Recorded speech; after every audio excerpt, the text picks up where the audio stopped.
একদিন মরুভূমির পথ ধরে হেঁটে যাচ্ছেন হযরত মুসা আলাইহিমুসসালাম। তার মনে এক অন্য রকমের আনন্দ, কারণ তিনি তার রবের সাথে কথা বলবেন। তাই হযরত মুসা আলাইহিমুসসালাম তুর পাহাড়ের দিকে যাচ্ছেন। মুসা আলাইহিমুসসালামের সাথে ছিলেন তার বিশ্বস্ত সঙ্গী ইউসা আলাইহিমুসসালাম। পথ ছিল দীর্ঘ, কিন্তু তার মনে ছিল এক অদ্ভুত প্রশান্তি। তিনি জানেন এই সফর শুধু পথ চলা নয়, এটা এক আধ্যাত্মিক যাত্রা।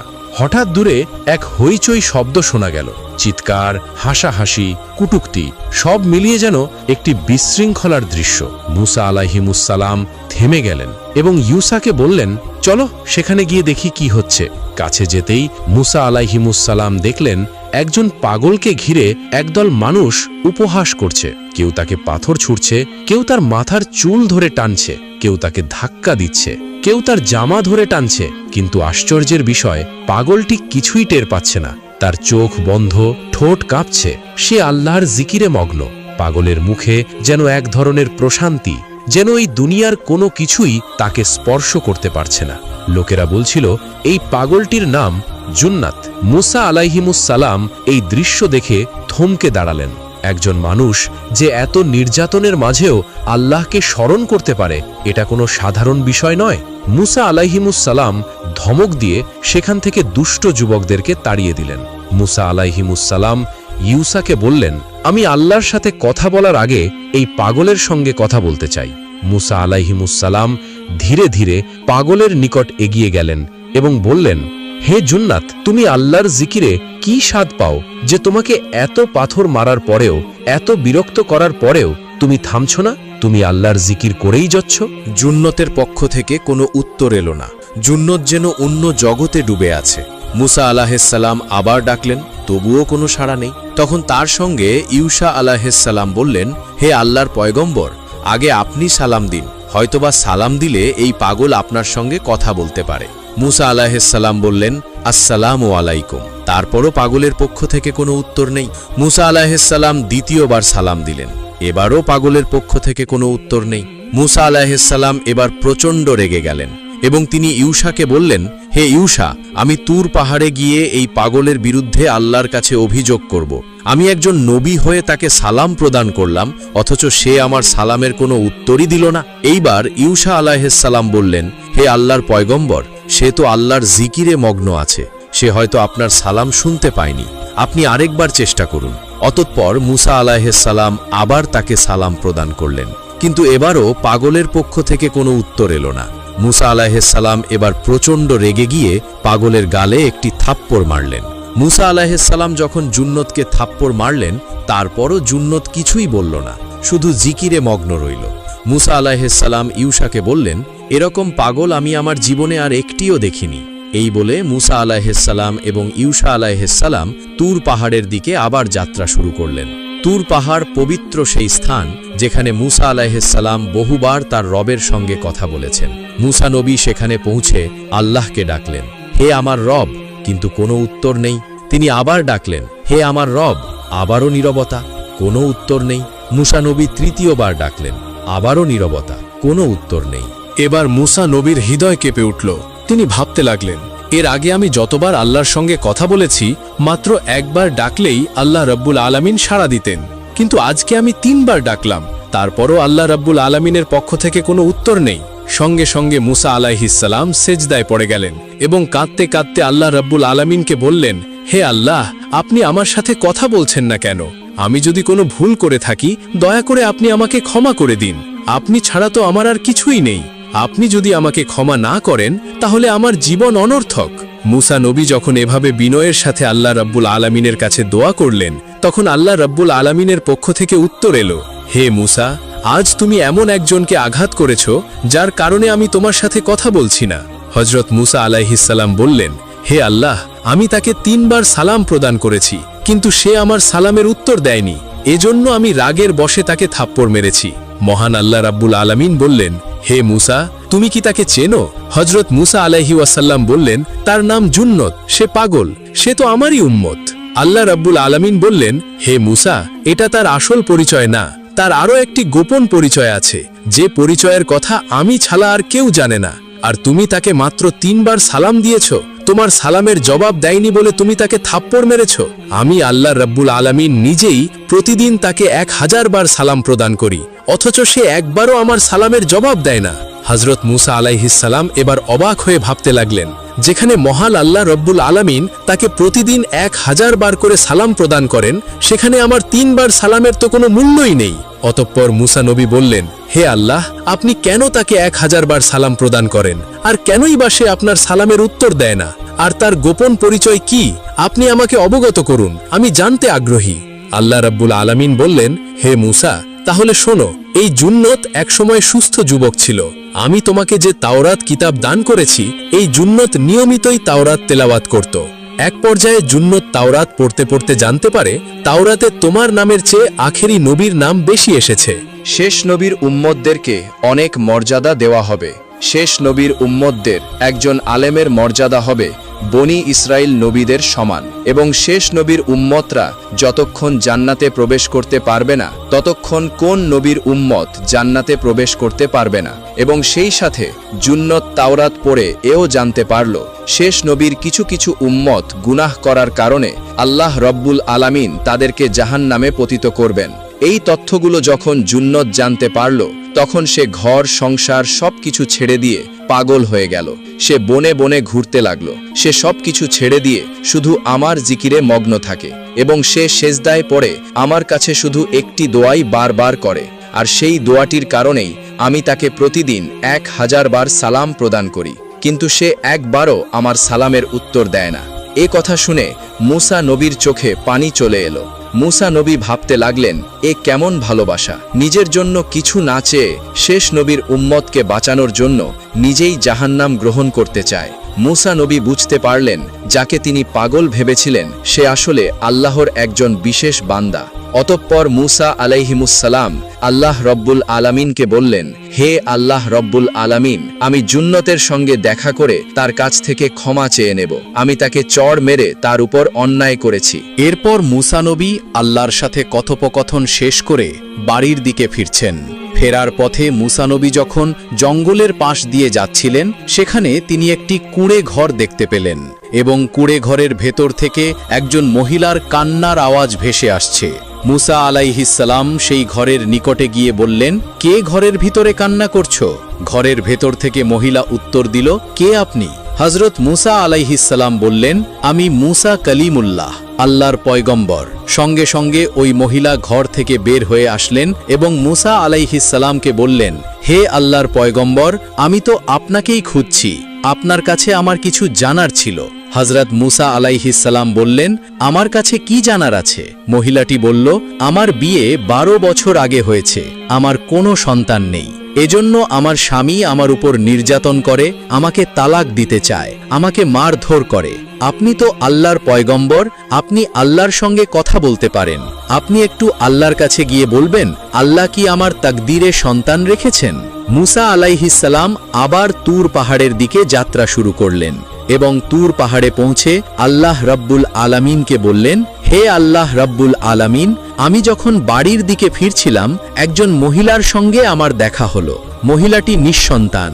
তিনি জানতে চেয়েছেন, আপনি কি তার তাকদীরে সন্তান রেখেছেন?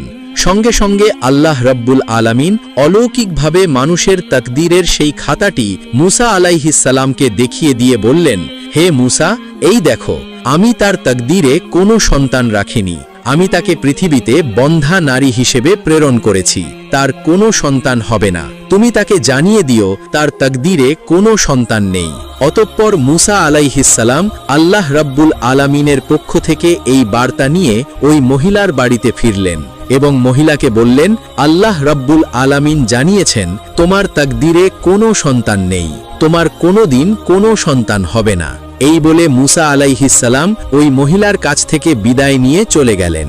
মহিলাটি মুসা নবীর মুখে এমন কথা শুনে চিৎকার করে কাঁদতে লাগলেন, হে আল্লাহ, কেন আমার সন্তান হবে না? আল্লাহ, আমি কি শুনলাম? কেন আমার সন্তান হবে না? হে আল্লাহ! এমন সময় ওই জঙ্গল থেকে বেরিয়ে আসলো জুন্নত পাগল। জুন্নত মহিলাকে ক্রন্দনরত অবস্থায় ডেকে জিজ্ঞেস করল, মা, তুমি কাঁদছো কেন? মহিলাটি প্রচণ্ড বিরক্ত হয়ে গেল। এবং বলল, যাও, তুমি এখান থেকে চলে যাও। কিন্তু জুন্নত সেখান থেকে চলে গেল না। জুন্নত আবার কোমল সুরে বলল, মা, তুমি কাঁদছো কেন? এবার মহিলাটির দিল কিছুটা নরম হলো। মহিলা তখন বলল, কে তুমি? তোমাকে বলেই বা আমার লাভ কি?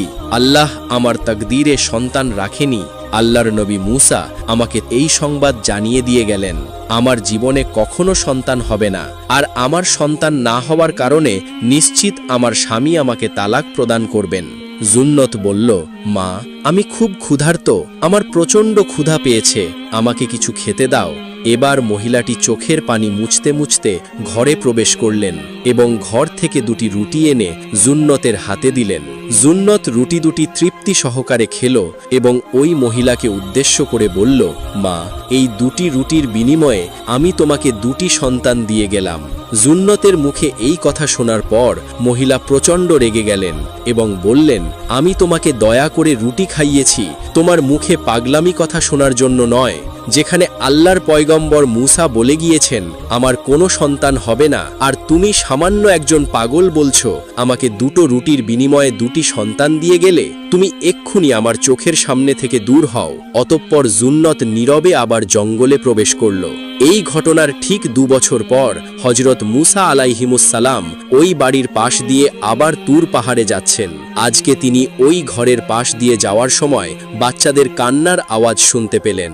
মূসা আলাইহিমুসসালাম বাড়িতে গিয়ে ওই মহিলাকে জিজ্ঞাসা করলেন, কি ব্যাপার, এসব কার বাচ্চা? ওই মহিলা বলল, এসব আমারই বাচ্চা। আল্লাহ রব্বুল আলামিন খুশি হয়ে আমাকে দুটি বাচ্চা দান করেছেন। হযরত মূসা আলাইহিমুসসালাম বললেন, তুমি মিথ্যা বলছো কেন? আল্লাহ রব্বুল আলামিন নিজে তোমার তাকদীরের খাতা আমাকে দেখিয়েছেন এবং আমি সেখানে দেখেছি তোমার তাকদীরে কোনো সন্তান লেখা নেই। তাহলে কি করে তোমার সন্তান হতে পারে? তুমি সত্যি করে বলো, এই সন্তান কোথা থেকে দত্তক নিয়েছো? ওই মহিলা বলল, হে আল্লাহর পয়গম্বর, আমি আল্লাহর নামে কসম করে বলছি এই দুটি আমারই সন্তান। আল্লাহ রব্বুল আলামিন আমাকে দান করেছেন। হযরত মূসা আলাইহিসসালাম প্রচণ্ড অবাক হয়ে গেলেন এবং তিনি আবার তুর পাহাড়ের দিকে হাঁটতে শুরু করলেন। হযরত মূসা আলাইহিমুসসালাম তুর পাহাড়ে পৌঁছে আল্লাহ রব্বুল আলামিনকে বললেন, আপনি তো বলেছিলেন তার তকদিরে কোনো সন্তান নেই, তার তকদিরের খাতাও আমাকে দেখিয়েছিলেন, তাহলে এখন সে 2 সন্তানের জননী হলো কিভাবে? তখন আল্লাহ রব্বুল আলামিনের পক্ষ থেকে উত্তর এলো, হে মূসা, তোমাকে আমি এই রহস্য অবশ্যই বলবো, তবে তার আগে তোমাকে বলতে চাই তুমি একজন মানুষের কলিজা আমার কাছে নিয়ে আসো। হযরত মূসা আলাইহিমুসসালাম বললেন, হে আল্লাহ রব্বুল আলামিন, আপনি তো খান না, আপনি তো পান করেন না, আপনি তো শাশ্বত চিরঞ্জীব, আপনি তো অমর, তাহলে কেন আজকে আপনি মানুষের কলিজা চাচ্ছেন? আল্লাহ রব্বুল আলামিন বললেন, হে মূসা, আমি তোমাকে যা বলেছি তুমি তাই করো, আমাকে একজন মানুষের কলিজা এনে দাও। তখন মূসা আলাইহিসসালাম তুর পাহাড় থেকে ফিরে লোকালয়ে চলে আসলেন এবং তিনি মানুষের দ্বারে দ্বারে ঘুরতে লাগলেন কলিজার জন্য। মূসা আলাইহিসসালাম ভাবতে লাগলেন, আল্লাহর জন্য তো মানুষ অনেক কিছুই দান করে থাকে, একটি কলিজা পাওয়া কি কঠিন কাজ হবে? মূসা আলাইহিসসালাম একজন ধনী ব্যক্তির কাছে গেলেন এবং তাকে গিয়ে বললেন, আল্লাহর সন্তুষ্টির জন্য তোমার কলিজা কি তুমি দান করতে পারবে? আল্লাহ রব্বুল আলামিন একজন মানুষের কলিজা চেয়েছেন। তখন ওই ইবাদতকারী ব্যক্তি বলল, আমি মরে গেলে আল্লাহর জিকির কে করবে? আমি মরে গেলে তো আল্লাহর ইবাদত বন্ধ হয়ে যাবে। হে আল্লাহর পয়গম্বর মূসা, আমি কিছুতেই আমার কলিজা আপনাকে দান করতে পারবো না। এভাবে মূসা আলাইহিসসালাম অনেকের দ্বারে দ্বারে ঘুরলেন, কিন্তু কেউ মূসা আলাইহিসসালামকে কলিজা দিতে রাজি হল না। দুনিয়ার মানুষের মুখে আল্লাহর ভালোবাসার কথা থাকলেও নিজের প্রাণের মায়ায় সবাই অন্ধ। হযরত মূসা আলাইহিসসালাম যখন কোথাও মানুষের কলিজা পেলেন না, তিনি আবার ওই জঙ্গলের পাশ দিয়ে যাচ্ছেন এবং বলতে লাগলেন, মানুষ এতটা নিষ্ঠুর, আল্লাহ রব্বুল আলামিন একটি মাত্র কলিজা চেয়েছেন, অথচ সে কলিজা দান করার মতো কোনো ব্যক্তি খুঁজে পাওয়া গেল না। মূসা আলাইহিসসালামের এই কথাটি জঙ্গলে লুকিয়ে থাকা ওই জুন্নত পাগল শুনতে পেল। সঙ্গে সঙ্গে জুন্নত জঙ্গল থেকে লাফ দিয়ে বেরিয়ে আসলো এবং মূসা আলাইহিসসালামকে জিজ্ঞেস করল, হে আল্লাহর পয়গম্বর, আপনি কি বলছেন? কার কলিজা খুঁজছেন? মূসা আলাইহিসসালাম বললেন, তোমাকে বলে আর লাভ কি? আল্লাহ রব্বুল আলামিন আমাকে বলেছিলেন মানুষের কলিজা আন। আমি লোকালয়ে গিয়ে অনেককেই জিজ্ঞেস করেছি, কিন্তু কেউ নিজের কলিজা দান করতে রাজি হয়নি। জুন্নত পাগল মূসা আলাইহিসসালামকে জিজ্ঞেস করলেন, সত্যিই কি আল্লাহ রব্বুল আলামিন মানুষের কলিজা চেয়েছেন? মূসা আলাইহিসসালাম বলছেন, হ্যাঁ, আল্লাহ রব্বুল আলামিন আমার কাছে মানুষের কলিজা চেয়েছেন। জুন্নত পাগল আর এক মুহূর্ত দেরি করল না, নিজের হাতে নিজের বুক ছিঁড়ে নিজের কলিজা বের করে মুসা আলাইহিসসালামের হাতে দিলেন। মুসা আলাইহিসসালাম জুন্নতের কলিজা নিয়ে যখন তুর পাহাড়ের দিকে যাচ্ছেন, আল্লাহ রব্বুল আলামিন আরশে আজিম থেকে ফেরেশতা জিব্রাইল আলাইহিসসালামকে বললেন, হে ফেরেশতা জিব্রাইল, তুমি তাড়াতাড়ি যাও, জান্নাত থেকে একটি নূরের কলিজা জুন্নতের ভিতরে ঢুকিয়ে দাও। যেই জুন্নত আমাকে রাজি খুশি করার জন্য নিজের কলিজা বের করে দিয়েছে, ওই জুন্নত কলিজাবিহীন ছটফট করতে করতে মারা যাবে, আমি আল্লাহ তা সইতে পারবো না। অতঃপর আল্লাহ রব্বুল আলামিনের ইশারা পাওয়া মাত্রই মুহূর্তের মধ্যে ফেরেশতা জিব্রাইল আলাইহিসসালাম এসে নূরের একটি কলিজা জুন্নতের শরীরে লাগিয়ে দিলেন এবং পূর্বের ন্যায় জুন্নতের বুক জোড়া দিয়ে দিলেন। ফেরেশতা জিব্রাইল কর্তৃক এই অলৌকিক দৃশ্য দেখে জুন্নত আল্লাহ রাব্বুল আলামিনের শুকরিয়া আদায় করতে লাগলেন এবং জিকির করতে করতে আবার জঙ্গলের ভিতর প্রবেশ করলেন। অন্যদিকে মুসা আলাইহিসসালাম ওই কলিজা নিয়ে তুর পাহাড়ে উঠলেন এবং আল্লাহ রাব্বুল আলামিনকে ডাক দিয়ে বললেন, অবশেষে আমি কলিজা আনতে সক্ষম হয়েছি। আল্লাহ রাব্বুল আলামিন বললেন, হে মুসা, তুমি কার কলিজা নিয়ে এসেছো? মুসা আলাইহিসসালাম বললেন, আমি লোকালয়ে গিয়েছিলাম, অনেকের কাছেই গিয়েছিলাম, কিন্তু কেউ নিজের কলিজা দিতে রাজি হয়নি। অবশেষে সেই জুন্নাত পাগল আমাকে কলিজা দিয়েছে, আমি আপনার জন্য জুন্নতের কলিজা নিয়ে এসেছি। আল্লাহ রাব্বুল আলামিন বললেন, হে মুসা, আমি তো তোমার কাছে মানুষের কলিজা চেয়েছিলাম, তুমি তো তোমার নিজের কলিজা বের করে দিতে পারতে, কিন্তু তুমি নিজের কলিজা না দিয়ে অন্য লোকের কাছে কলিজা আনতে গিয়েছ। অথচ তুমি যখন জুন্নতকে বললে আল্লাহ রাব্বুল আলামিন কলিজা চেয়েছেন, আমার ওই বান্দা জুন্নত এক মুহূর্ত দেরি করেনি, তার বুক চিরে তোমার হাতে কলিজা তুলে দিয়েছে। হে মুসা, যে বান্দা কোনো দ্বিধাদ্বন্দ্ব ছাড়াই তার নিজের কলিজা আমার জন্য বের করে দিতে পারে, সেই বান্দার জন্য আমি অন্য কারো তকদিরও পরিবর্তন করে দিতে পারি। আমি তোমাকে যে তকদিরের খাতা দেখিয়েছিলাম, ওই মহিলার তকদিরে কোনো সন্তান নেই, কিন্তু ওই মহিলা যখন এই জুন্নতকে 2টি রুটি খাওয়ালো, জুন্নত তখন বলেছিল, 2টি রুটির বিনিময়ে তোমাকে 2টি সন্তান দিয়ে গেলাম। আমি চাই না আমার ওই বান্দা মুখ দিয়ে যে কথা বের করেছে সে কথার বরখেলাফ হোক। হে মুসা, যে আমার জন্য নিজের কলিজা দিতে পারে, সে যখন সেই মহিলাকে 2 সন্তান দিয়ে দিয়েছে, তখন আমি যদি তাকে সন্তান না দেই তবে আমার বন্ধুর কথার অসম্মান হয়। তাই আমি ওই মহিলার তকদির বদলে দিয়েছি এবং ওই মহিলার তকদিরে 2টি সন্তান লিখে দিয়েছি। এবার মুসা আলাইহিসসালাম আল্লাহ রাব্বুল আলামিনের দরবারে বললেন, হে আল্লাহ রাব্বুল আলামিন, শুধুমাত্র আখেরি নবীকে ভালোবাসার কারণে এবং আখেরি নবীর উম্মতকে ভালোবাসার কারণে জুন্নতের মান মর্যাদা যদি এত বেশি হতে পারে, তাহলে তুমি কেন আমাকে নবী হিসাবে পাঠিয়েছ? আমাকে যদি আখেরি নবীর উম্মত হিসাবে পাঠাতে তাহলে আমি বেশি খুশি হতাম। আল্লাহ রাব্বুল আলামিন বললেন, হে মুসা, তা আর সম্ভব নয়, তোমাকে আমি নবী হিসাবে প্রেরণ করেছি, তোমার মর্যাদা অন্যরকম। এরপর মুসা আলাইহিসসালাম আখেরি নবীর গুনাহগার উম্মতের মুক্তির জন্য আল্লাহ রাব্বুল আলামিনের কাছে দোয়া করলেন। একবার হযরত ঈসা আলাইহিসসালাম রাস্তা দিয়ে কোথায় যাচ্ছিলেন, পথিমধ্যে তিনি শয়তানকে দেখতে পেলেন যে 5টি খচ্চর নিয়ে ওনার কাছেই আসছে। যখন শয়তান সেই খচ্চরগুলোকে নিয়ে হযরত ঈসা আলাইহিসসালামের সামনে আসলেন, তখন হযরত ঈসা আলাইহিসসালাম শয়তানকে উদ্দেশ্য করে জিজ্ঞেস করলেন, এই খচ্চরগুলোকে নিয়ে তুমি কোথায় যাচ্ছ? তখন জবাবে শয়তান হযরত ঈসা আলাইহিসসালামকে উদ্দেশ্য করে বলে, এই খচ্চরের পিঠে 5টি জিনিস আছে যা আমি বাজারে নিয়ে বিক্রি করব, সেজন্য আমি এই খচ্চরগুলোকে বাজারে নিয়ে যাচ্ছি বিক্রি করার জন্য। এই কথা শুনে হযরত ঈসা আলাইহিসসালাম অত্যন্ত অবাক হয়ে গেলেন। তিনি শয়তানকে উদ্দেশ্য করে প্রশ্ন করলেন, এই খচ্চরের পিঠে এমন কি আছে যা তুমি বাজারে নিয়ে বিক্রি করবে? তখন জবাবে শয়তান হযরত ঈসা আলাইহিসসালামকে উদ্দেশ্য করে বলল, প্রথম খচ্চরের পিঠে রয়েছে জুলুম অত্যাচার। এই কথা শুনে হযরত ঈসা আলাইহিসসালাম আরও অবাক হয়ে শয়তানকে প্রশ্ন করলেন, তোমার কাছ থেকে এই জিনিস কে খরিদ করবে? শয়তান তখন জবাবে হযরত ঈসা আলাইহিসসালামকে বলে, এটা আমি রাজা বাদশাহের কাছে বিক্রয় করব, কারণ এই পৃথিবীতে যত রাজা আছে তার মধ্য থেকে অধিকাংশ রাজা ছিল জালেম এবং অত্যাচারী। যদিও এর মধ্যে কিছু ভালো মানুষ আছে যারা মানুষের সাথে ইনসাফপূর্ণ আচরণ করেছে, কিন্তু এছাড়া বাকি যারা আছে তারা সবাই হচ্ছে জালেম।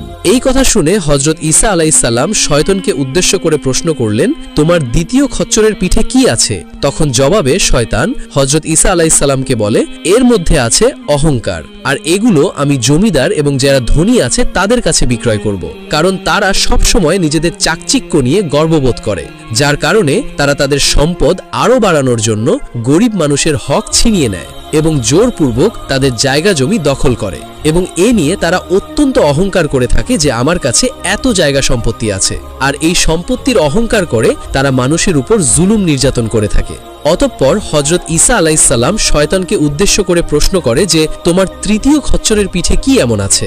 তখন জবাবে শয়তান হযরত ঈসা আলাইহিসসালামকে বলে, তৃতীয় খচ্চরের পিঠে রয়েছে ধোঁকা, যেটা আমি ব্যবসায়ীদের কাছে বিক্রি করব, কারণ ব্যবসা হচ্ছে এমন কর্ম যেখানে সব সময় ধোঁকারি লেগে থাকে এবং তারা মানুষকে সব সময় ধোঁকা দিয়ে অবৈধ পন্থায় জিনিসপত্র বিক্রয় করে থাকে।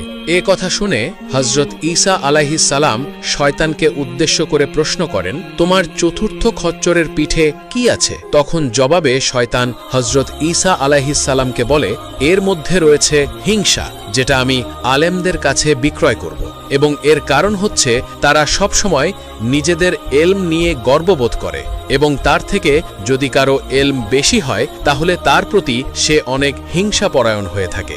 যদি আপনি একবার দৃষ্টিপাত করেন তাহলে দেখতে পাবেন যে পৃথিবীতে সর্বপ্রথম যে অপরাধ সংঘটিত হয়েছিল সেটা হয়েছিল একটি হত্যাকাণ্ড, যেটা হাবিলের প্রতি ঈর্ষান্বিত হয়ে কাবিলের হিংসার আগুনে জ্বলে পুড়ে তাকে হত্যা করে। অতঃপর হযরত ঈসা আলাইহিস সালাম শয়তানকে প্রশ্ন করে যে তোমার পঞ্চম খচ্চরের পিঠে কি আছে? তখন জবাবে শয়তান হযরত ঈসা আলাইহিস সালামকে বলে, পঞ্চম খচ্চরের পিঠে রয়েছে লজ্জাহীনতা এবং বেহায়াপনা, যেটা আমি পৃথিবীর যত পাপাচারী নারী রয়েছে তাদের নিকট বিক্রয় করব। তারা আমার নিকট থেকে তা খরিদ করবে এবং নিজেদের অঙ্গভঙ্গির মাধ্যমে মানুষদেরকে তাদের প্রতি আকৃষ্ট করবে। এই কথা বলে শয়তান তার খচ্চরগুলোকে নিয়ে সেখান থেকে চলে যায়। আল্লাহ পাক আমাদের সবাইকে এই সকল বিষয় থেকে হেফাজতে রাখুন, আমিন।